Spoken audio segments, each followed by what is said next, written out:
Минималь компьютер графиксы шын янгыннар. Шулай да кино фильмын төшергән чакта бер агачка да зыян килмәгән. 2020 елгы «Огонь» картинасының премьерасын тамашачыларга күрсәтә башладылар.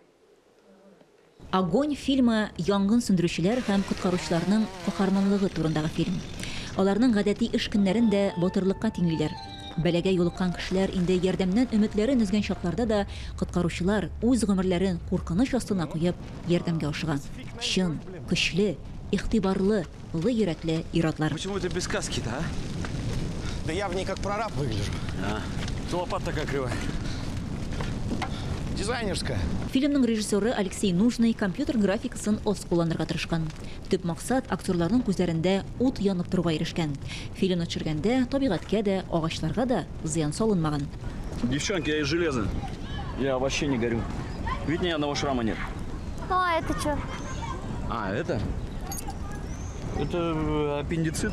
Я его сам пальцем выдрал. Төп геройлар гади кешеләр. Алар иләрендә сирәк була. Аз хезмәт хакына вертолетларда, самолетларда очалар, янгынны тиз арада сүндерергә тырышалар. Тик кай чакта барысы да теләгәнчә генә барып чыкмый шул.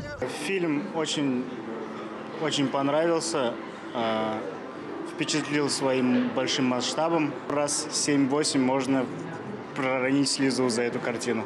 Лично я прослезился. Фильм интересный, очень поучительный. Отличная игра актеров. Мы в восторге от этого фильма. Каһарманлык, мәхәббәт һәм кайгыртучанлык турындагы фильм һәркемнең күңеленә хуш килерлек. Башкалабыз Казан кинотеатрларында гаҗәеп матур картинаны күрсәтә башладылар инде. Чулпан Амири, Алсу Гыйльманова, Булат Шакиев, Татарстан яңалыклары.